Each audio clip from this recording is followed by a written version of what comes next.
नमस्कार, मैं मुकुंद प्रकाश। आज हमारे साथ जो मौजूद हैं वह बिहार के कद्दावर नेता पंडित रघुनाथ झा जी के पौत्र हैं और ये किसी पहचान के मोहताज नहीं है। शिवहर में इनका लगातार जनसंपर्क अभियान चलता रहा है और अब ये राष्ट्रीय जनता दल से शिवहर के प्रत्याशी हैं। आज हम नवनीत भैया से बात करेंगे कि जिले से जुड़े हुए विभिन्न पहलुओं के विषय में। सबसे पहले आपका बहुत बहुत स्वागत है। आपका भी बहुत बहुत धन्यवाद। भैया, एक बड़ा महत्वपूर्ण चीज़ है कि शिवहर में बाहरी भीतरी एक बड़ा मुद्दा है, तो बाहरी भीतरी के को अगर परे कर दिया जाए तो आपका विकास के दृष्टिकोण से कौन सा एजेंडा है? जब आप शिवहर के विधायक बनेंगे तो कौन से काम प्रमुखता से आप करना चाहेंगे? देखिए मुकुंद जी, यहाँ अब क्या है कि पिछले कई वर्षों से विकास रुक सा गया है। शिवहर जिला बना 1994 में, उसके पहले ब्लॉक बना 80 के दशक में, दोनों ही बना स्वर्गीय रघुनाथ झा जी के अथक प्रयास से। और उसके बाद वो 99 में 98 के उपचुनाव में हार गए और 99 में गोपालगंज से लोकसभा चुनाव जीत गए, तो एक तरह से शिवहर की राजनीति से दूर हो गए। और अभी हम लोग ये चीज़ देखते हैं, जैसे सड़कों की जो हालात है, जो कहतरवा जाने वाली सड़क है उसकी हालात आप देख लीजिए। मैं बार बार कहता हूँ कि कितने लोगों का मुंह फूटा होगा उस सड़क पे, और उस पर मतलब कि हर जाति के लोग जाते हैं, हर समाज के संप्रदाय के लोग जाते हैं, तो संप्रदाय या जाति पूछ के वो सड़क मुँह नहीं फोड़ती है किसी का। तो ये सारी चीज़ें हैं। प्लस सबसे दूसरा बड़ा मुद्दा है भ्रष्टाचार। किसी भी ऑफिस में आप चले जाइए, देखिए कितना बुरा हाल है। तीसरा सबसे बड़ा मुद्दा है, जिसको मेरे हिसाब से पहला होना चाहिए, क्योंकि आपने विकास वाला पहला होना चाहिए, ऐसा जनप्रतिनिधि जो कभी नज़र ही नहीं आता है।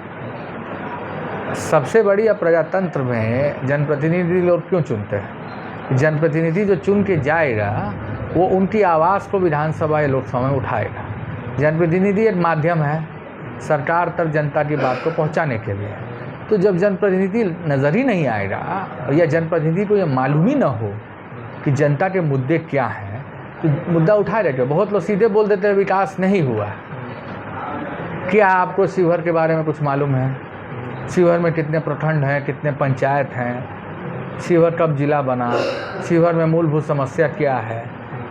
यहाँ तक कि मुझे बड़ा दुख हुआ ये देखते हुए कि हमारे जो एनडीए के प्रत्याशी हैं और जिस दल से प्रत्याशी हैं उसी दल के उनके जो राष्ट्रीय अध्यक्ष हैं, जो वर्तमान में मुख्यमंत्री हैं हमारे अभिभावक नीतीश जी, उन्होंने छतौना का इंजीनियरिंग कॉलेज का उद्घाटन किया था 2003 जनवरी में, आप लोग को याद होगा।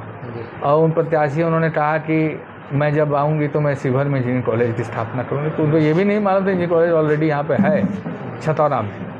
तो अब ऐसी ऐसी विडम्बना हम लोग के सामने है। तो जो आपने कहा कि बाहरी और भीतरी का मुद्दा इसलिए हो जाता है मुकुंद जी, क्योंकि बाहरी जो होता है उसको बहुत सारी चीज़ें क्या उसको कुछ भी नहीं मालूम होता क्षेत्र में, और उसका वो अटैचमेंट नहीं होता है उस जगह से। उसका अटैचमेंट इसलिए नहीं होता है क्योंकि उसको इस जगह से एक ही सरोकार है कि उसको यहाँ से पद पाना है, उसको यहाँ से सत्ता चाहिए। ये हम लोग काफ़ी वर्षों से इस चीज़ को देख रहे हैं। तो यहाँ आके चुनाव लड़ना उसके लिए सिर्फ सत्ता पाने का माध्यम है। हम लोगों को मालूम है, हम लोग यहाँ रहे हैं, हम लोग का परिवार यहाँ रहा है, हम लोग के पास बहुत बड़ी चीज़ है होने के लिए, और वो है प्रतिष्ठा।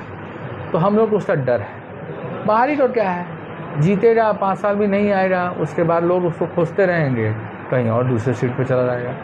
हार जाएगा उसको ऐसे भी नज़र नहीं आएगा। अब आप सोचिए ना कि दुख की बात है कि जब उनके उम्मीदवारी का ऐलान हुआ, एनडीए प्रत्याशी को बहुत सारे लोग जानते भी नहीं होंगे। सर्च किया होगा गूगल पे कि भाई कौन है, जब सर्च से पता चला होगा तब पता चले भाई अच्छा ये एनडीए प्रत्याशी। मतलब वैसे समाज में एक भी व्यक्ति शिवहर का बेटा नहीं मिला था जिसको टिकट दिया जा सके, या उतना सक्षम नहीं था टिकट लेने के लिए हर तरीके से कि उसको टिकट नहीं मिला।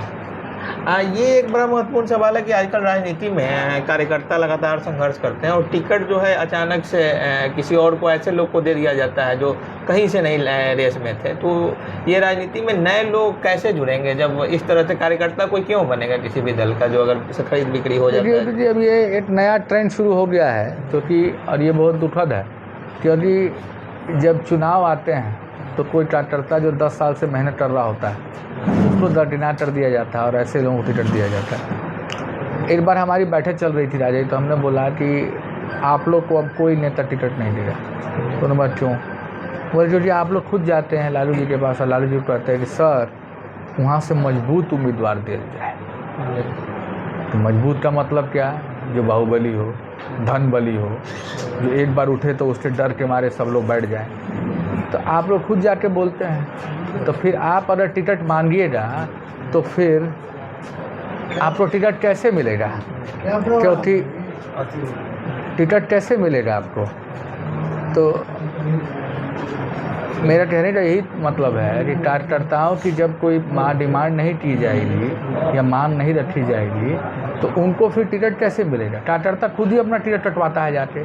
तो लालू जी क्यों देने? लालू बताइए तो खुद ही बोल रहा है कि भाई पैसा चाहिए थी, कहाँ से लड़ेगा? तो ये तो अब राजनीति का एक बहुत बड़ा दुर्भाग्यपूर्ण पहलू तो अब बन चुका है, जो लास्ट 10 साल में हमने देखा।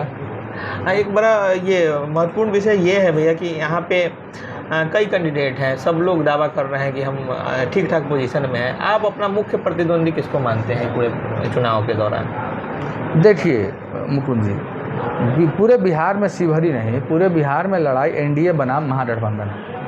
और जो दल हैं वो फ्रिंज एलिमेंट्स हैं, वोट कटर्स के, वोट कटुए की स्थिति में है। लड़ाई महागठबंधन एनडीए में है। लोकसभा चुनाव निकाले देख लीजिए यहीं शिवहर का, बहुत सारे प्रत्याशी थे जो बहुत दमखम दिखा रहे थे। 12,000-13,000 में थे। मूड किसके बीच में बटा? ऋतु जायसवाल जी और रवि आनंद जी के बीच में।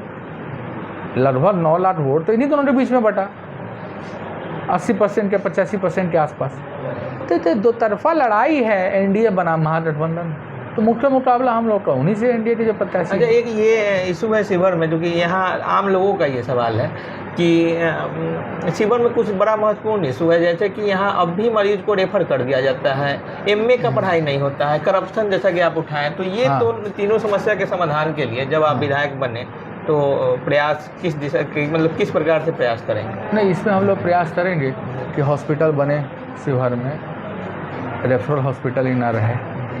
और जितनी भी चीज़ें, तो देखिए अगर इसमें अगर कोई जाके इन चीज़ों को अच्छे से उठाएगा, कोई मुख्यमंत्री या कोई प्रधानमंत्री नहीं चाहता है कि किसी भी ज़िले में विकास नहीं जाए। पर क्योंकि अगर बेटा जाके बाप को बोलेगा कि मुझे पिज़्ज़ा नहीं खाना है, मुझे चॉकलेट खाना है, तब ना बाप को पता चलेगा। बाप को पता ही नहीं चलेगा कि बेटा क्या चाहता है, तो बेटा करेगा, बाप करेगा क्या?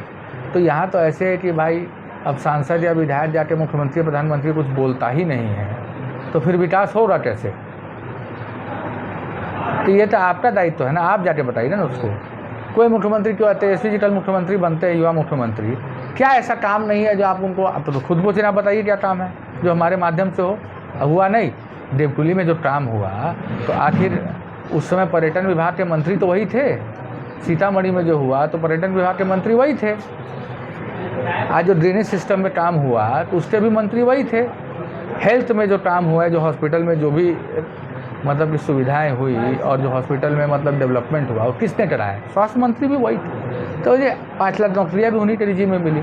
तो जो काम जिसने किया है उसका काम अगर सड़क पे दिख जाए, आदरणीय नीतीश जी ने पहले 5 साल काम किया तो उसकी कमाई आज तक खा गई। 2013 में जब उन्होंने भाजपा को छोड़ा तो पिछले 12 साल 13 साल में उनका सिर्फ एक फोकस पर रहा है, किसी तरह हम कुर्सी पे बने रहें। कभी आरजेडी के समर्थन से, कभी लालू जी के समर्थन से, तो कभी प्रधानमंत्री जी के समर्थन से। विकास पे फोकस उनका नहीं रहा 13 के बाद, भाई किसी तरह हम सत्ता में रहें। और आज तो वैसी अचेत अवस्था में चले गए हैं कि टिकट जिन लोगों को मिला है, जिन लोगों को टिकट ओके किया, आज उनके राजनीतियों ने पहली बार ऐसा हुआ, नीतीश जी जिन लोग टिकट ओके किया उन सब का टिकट कटा इस बार जेडीयू में, एक को भी टिकट नहीं दिया गया। तब ये तो परिस्थिति है।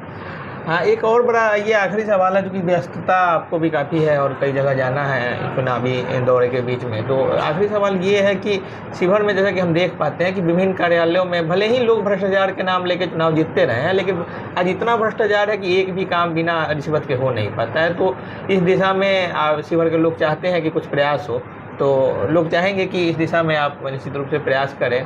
और आप ये चाहेंगे कि आपके लिए इस टॉपिक के लिए क्या रोड मैप है, किस तरह से करप्शन दूर होगा शिवहर में? देखिए, पहले तो ये है कि हमने बहुत ज़्यादा देखा है, बड़ा सक्सेसफुल मॉडल महाराष्ट्र में हम लोगों ने गोपीनाथ मुंडे जी का भी देखा है कि वो एमएलए जब थे तो हर प्रखंड में जो वहाँ होते थे, एक दिन वो बीडीओ को बोलते थे, तो जब सरकार होती तो बीडीओ आपकी बात तब मानेगा जब सरकार आपकी होगी, तो बोलते थे तो मेरे साथ बैठो प्रखंड में, प्रखंड में बैठते थे और उनके सामने में लोग आते थे 3 घंटे 4 घंटे और बोलते थे जो काम है यहाँ कराओ। अब उसकी हिम्मत नहीं होती थी वीडियो पे कि एमएलए के सामने साइन करने के लिए बोले या कि पैसा दो, कोई उस समय डॉक्यूमेंट्स भी कम होते थे मतलब उस समय। लेकिन ये एक मॉडल है। दूसरा ये मॉडल है कि मान लीजिए कि अगर आपको एमएलए बैठा हुआ है और एमएलए खुद ही कमीशन नहीं लेगा ऑफिस से, तो एमएलए क्यों डरेगा? अब जो जनप्रतिनिधि खुद ही कमीशन लेगा ऑफिस से, तो वह कमीशन भी देगा फिर आपकी धौंस भी उठाएगा। दोनों चीज़ कैसे होगी? एक ही चीज़ होगी ना। तो फिर तो वही चीज़ है, जो एमएलए कमीशन नहीं लेगा वो धौंस दिखाएगा वहाँ पर। और ये बात तो सही है, शिवर क्या पूरे बिहार में भ्रष्टाचार का इतना बुरा हाल है, इतना बुरा हाल है कि मतलब आपको क्या कहेंगे, एक छोटे से छोटे कागज़ के लिए भी कि एक अगर मतलब कि कोई आदमी मर जाता है तो मृत्यु प्रमाण पत्र बनाने तक के पैसे मांगे जा रहे हैं, घूस मांगे जा रहे हैं। तो उससे ज़्यादा क्या हम लोग के यहाँ का आपको एग्जाम्पल बताते हैं कि तरड़िया का एक लड़का था, दलित समाज से आता था, 2 महीना पहले पटना में उसकी मौत हो गई। हॉस्पिटल बॉडी नहीं दे रही थी। जानते कितनी रकम थी? मात्र 6200 का रकम बकाया था, वो बॉडी नहीं दे रहा। हम इंटरव्यू किया तब जाके बॉडी दिया। ये तो परिस्थिति है। और उसी टाइप के कैंडिडेट यहाँ पे आए हुए हैं। सुन लीजिए, ये भी मैं आपको कहना चाहता हूँ। बहुत सारे फेसबुक पोस्ट में ज़्यादा नहीं बोलूँगा, है ना। सर्जरी वर्जरी सब लोग लिख रहे हैं फेसबुक पे, तो हम क्या बोलेंगे उसके बारे में? सब लोग जानते हैं, पब्लिक है ये सब जानती है।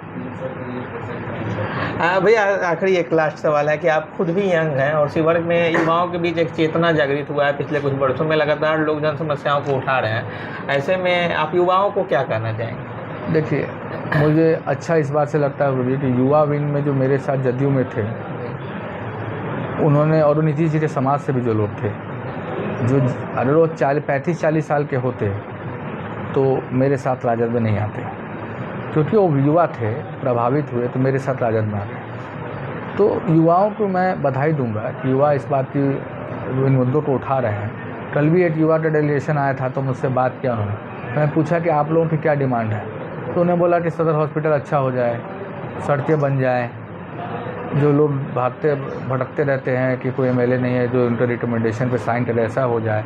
तो इन्होंने बोला कि भाई इतने साल के बाद मैंने सुना है कुछ लोगों ने जनरल काम की एक्सपेक्टेड के लिए बोला है पब्लिक को, ये नहीं बोला कि मुझे आपके फंड में से कुछ काम मिल जाए, आप ये मुझे करवा दिए, मेरा टेंडर मैनेज करवा दीजिए, ये नहीं कहा। तो युवा तो है ही, युवा पर ही टिका हुआ है। वो अच्छा लगा शिवर के युवा इस बारे में पहल कर रहे हैं, अच्छी बात है, करना चाहिए। जनरल काम जो नहीं करे उसको हटाइए। ये हमारे साथ थे नवनीत झा जी और इनसे शिवर जिले से और शिवर विधानसभा क्षेत्र से जुड़े हुए विभिन्न पहलुओं पर बातचीत किए। भैया आपने हमसे बात की, इसके लिए बहुत बहुत धन्यवाद। आपको बहुत बहुत धन्यवाद। Thank you.